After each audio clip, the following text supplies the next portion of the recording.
Hi, welcome back to our channel. ఈ వీడియోలో యథావిధంగా నిన్న జరిగిన cricket updates and cricket facts తెలుసుకుందాము. ఇంకా ఎవరైనా మన ఛానల్ని కొత్తగా చూస్తున్నట్లయితే ఇప్పుడే సబ్స్క్రైబ్ చేసుకోండి. ఎందుకంటే మీరు సబ్స్క్రైబ్ చేసుకోవడం ద్వారా మన ఛానల్కి సంబంధించిన వీడియోస్ నోటిఫికేషన్ వస్తుందాము. ఇంకా నిన్న జరిగిన క్రికెట్ అప్డేట్స్ స్టార్ట్ చేసుకుందాం. Let's begin our cricket updates. Cricket update number 1. Under nineteen women's T20 world cup ఫైనల్కు వెళ్లిన టీమిండియా సెమీఫైనల్స్లో ఇంగ్లాండ్ 9 వికెట్స్ డిఫరెన్స్తో మ్యాచ్ ఓడిపోయింది. ఫస్ట్ బ్యాటింగ్ చేసిన ఇంగ్లాండ్ టీం 20 ఓవర్స్లో 113 రన్స్ చేసి 8 వికెట్స్ లాస్ అయింది. ఇంగ్లాండ్ టీం బ్యాటింగ్లో పెరిన్ 45 రన్స్ చేసింది. ఇంకా టీమిండియా బౌలింగ్లో సిసోదియా, వైష్ణవి 3 వికెట్స్ తీశారు. చేజింగ్కి వచ్చిన టీమిండియా 15 ఓవర్స్లో టార్గెట్ని ఈజీగా చేస్ చేసింది. టీమిండియా బ్యాటింగ్లో కమిలిని 56 రన్స్, త్రిషా 35 రన్స్ చేసింది. దీంతో టీమిండియా ఫైనల్లో ఇండియా వర్సెస్ సౌత్ ఆఫ్రికాతో మ్యాచ్ ఆడుతున్నాము. Cricket update number 2. Afghanistan left arm pacer అయిన షపూర్ జద్రాన్ ఇంటర్నేషనల్ క్రికెట్కు గుడ్ బై చెప్పేశాడు. ఇంకా ఆల్ ఫార్మాట్స్కి రిటైర్మెంట్ ఇచ్చేశాడు.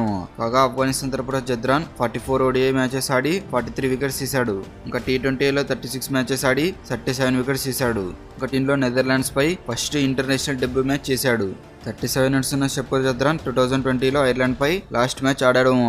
Cricket update number 3. Team India run machine అయిన విరాట్ కోహ్లీకి ఢిల్లీ డిస్ట్రిక్ట్ క్రికెట్ అసోసియేషన్ సన్మానం చేసింది. ఢిల్లీ ప్లేయర్గా రంజీ మ్యాచెస్ ఆడి లెజెండరీ క్రికెటర్గా అయ్యి ఇండియా తరపున 100 టెస్ట్ మ్యాచెస్ కంప్లీట్ చేసుకున్నందుకు విరాట్ కోహ్లీకి సన్మానం చేసి మూమెంట్ ఇచ్చారు. అరుణ్ జైట్లీ స్టేడియంలో ఢిల్లీ వర్సెస్ రాజస్థాన్తో Day 2లో మ్యాచ్ కంప్లీట్ అయిన తర్వాత సెలబ్రేషన్స్ చేశారు. 12 years తర్వాత రంజీ మ్యాచ్ ఆడిన విరాట్ కోహ్లీ 6 రన్స్కి అవుట్ అయ్యాడు. Cricket update number 4. Team India captain అయిన రోహిత్ శర్మ బీజీటీలో ఘోరంగా ఫెయిల్ అయిన విషయం తెలిసిందే. కాగా రీసెంట్గా రంజీ మ్యాచెస్లో 3 runs and 28 runsతో మళ్ళీ అందరినీ డిసప్పాయింట్ చేశాడు. అయితే త్వరలోనే జరిగే ఛాంపియన్స్ ట్రోఫీలో రోహిత్ శర్మ బాగా పర్ఫామ్ చేస్తాడని టీమిండియా మాజీ క్రికెటర్ అయిన దినేష్ కార్తిక్ అన్నాడు. రోహిత్ శర్మ మళ్ళీ ఫామ్లోకి రావాలని అనుకుంటున్నాను అన్నాడు. బోర్డర్ గవాస్కర్ ట్రోఫీలోనే స్ట్రగుల్ అయ్యాడు. అందువలన రంజీ మ్యాచెస్లో ఫెయిల్ అవుతున్నాడు. అందుకే ఏ ఇంపాక్ట్ చూపలేదని దినేష్ కార్తిక్ అన్నాడు. Cricket update number 5. Under-19 women's T20 world కప్లో ఆస్ట్రేలియాను ఓడించి సౌత్ ఆఫ్రికా ఫైనల్కి వెళ్ళింది. సెమీఫైనల్లో ఆస్ట్రేలియాపై 5 వికెట్స్ డిఫరెన్స్తో మ్యాచ్ విన్ అయి సౌత్ ఆఫ్రికా ఫస్ట్ టైం ఫైనల్కి వెళ్ళింది. ఫస్ట్ బ్యాటింగ్ చేసిన ఆస్ట్రేలియా టీం 20 ఓవర్స్లో 105 రన్స్ చేసి 8 వికెట్స్ లాస్ అయింది.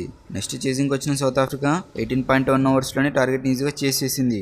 Under-19 women's T20 world cup India versus south Africa ఫైనల్స్లో ఏ టీం విన్ అవుతుందో గెస్ చేసి కామెంట్ చేయడం. Cricket update number 6. India versus England 4th test మ్యాచ్లో శివం దుబే ప్లేస్లో హర్షిత్ రాణా కంక్లూషన్ సబ్స్టిట్యూట్ అన్యాయమని జాస్ బట్లర్ అన్నాడు. ఈ డెసిషన్ని మేము యాక్సెప్ట్ చేయము అని అన్నాడు. తన దృష్టిలో ఇది లైక్ టు లైక్ రీప్లేస్మెంట్ కాదని అన్నాడు. కాగా మ్యాచ్ జరిగే టైంలో హర్షిత్ రాణా కంక్లూషన్ సబ్స్టిట్యూట్ను జాస్ బట్లర్ ఎటువంటి అబ్జెక్షన్ చేయలేదు. కానీ మ్యాచ్ కంప్లీట్ అయిన తర్వాత ప్రెస్ కాన్ఫరెన్స్లో జాస్ బట్లర్ అప్పుడు అన్నాడు. దీనిని మీరేమంటారో కామెంట్ చేయను. Cricket update number 7. ఛాంపియన్స్ ట్రోఫీకి Australian allrounder Mitchell Marsh back pain వల్ల రూల్డ్ అవుట్ అయ్యాడు. ఈ విషయాన్ని ఐసీసీ అనౌన్స్ చేసింది. మిచెల్ మార్ష్కి రీప్లేస్గా ఒక ప్లేయర్ని సెలెక్ట్ చేసేందుకు February 12 వరకు ఆస్ట్రేలియా టీంకు ఛాన్స్ ఉందని అన్నారు. ఆస్ట్రేలియా ఛాంపియన్స్ ట్రోఫీకి అనౌన్స్ చేసిన team captain Pat Cummins, Alex Carey, Nathan Ellis, Aaron Hardie, Josh Hazlewood, Travis Head, Josh Inglis, Marnus Labuschagne, Glenn Maxwell, Matthew Short, Steve Smith, Mitchell Starc, Marcus Stoinis, Adam Zampa. Cricket update number 8. Last 2 years నుంచి international టీంకు దూరమైన team India senior players Cheteshwar Pujara, Ajinkya Rahane దేశవాళీ క్రికెట్లో బాగా perform చేస్తున్నారు. Present జరుగుతున్న రంజీ మ్యాచ్లో వీరిద్దరూ 90s వద్ద అవుటే సెంచరీ మిస్ చేసుకున్నారు. అస్సాంతో జరిగిన మ్యాచ్లో పుజారా సౌరాష్ట్ర తరపున ఆడుతున్నాడు. కానీ పుజారా 99 రన్స్ దగ్గర వచ్చి అవుట్ అయ్యాడు. మేఘాలయతో జరిగిన మ్యాచ్లో అజింక్య రహానే ముంబై తరపున ఆడుతున్నాడు. అలాగే రహానే కూడా 96 రన్స్ దగ్గర వచ్చి అవుట్ అయ్యాడు. Cricket update number 9. Team India player అయిన సంజు శాంసన్కి ఫెయిల్యూర్సే కంటిన్యూ అవుతున్నాయి. ఇంగ్లాండ్తో జరిగిన సిరీస్లో సంజు శాంసన్ పూర్ పర్ఫార్మెన్స్ చేస్తున్నాడు. సంజు శాంసన్ ఆడిన 4 T20 మ్యాచెస్లో 26, 5, 3-1 రన్స్కి అవుట్ అయ్యాడు. ఈ సిరీస్లో సంజు శాంసన్ ఒకే షార్ట్ బౌన్సర్ బాల్కి అవుట్ అయ్యాడు. ఇంకా 3 times జోఫర్ ఆర్చర్ బౌలింగ్లోనే అవుట్ అయ్యాడు. ఇంకా వికెట్ కీపింగ్లో కూడా ఒక స్టంపింగ్ క్యాచ్ రన్అట్ మిస్ చేయడంతో ఫ్యాన్స్ ఆగ్రహం వ్యక్తం చేస్తున్నారు. Cricket update number 10. India versus England 4th test మ్యాచ్లో శివం దుబే ప్లేస్లో హర్షిత్ రాణా కన్క్లూషన్ సబ్స్టిట్యూట్గా టీంలోకి వచ్చి హీరోగా మారాడు. ఇంపార్టెంట్ టైంలో 3 వికెట్స్ తీసి ఓడిపోయే మ్యాచ్ను టర్న్ చేశాడు. జాకబ్ బెత్తెల్, లియామ్ లివింగ్స్టన్, జిమ్మీ ఓటర్లను పెవిలియన్కి పంపించాడు. కన్క్లూషన్ సబ్స్టిట్యూట్గా ఇంటర్నేషనల్ డెబ్యూ చేసిన 7th ప్లేయర్గా హర్షిత్ రాణా నిలిచాడు.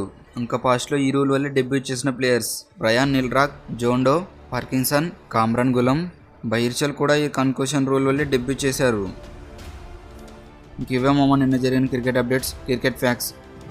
ఈ క్రికెట్ ఫ్యాక్ట్స్, క్రికెట్ అప్డేట్స్ మీకు ఎలా అనిపించాయో లైక్ అండ్ కామెంట్ చేయడం. ఇలాంటి మరిన్ని cricket updates and cricket facts కోసం మన ఛానల్ని ఇప్పుడే సబ్స్క్రైబ్ చేసుకోవడము. Okay, thank you for watching.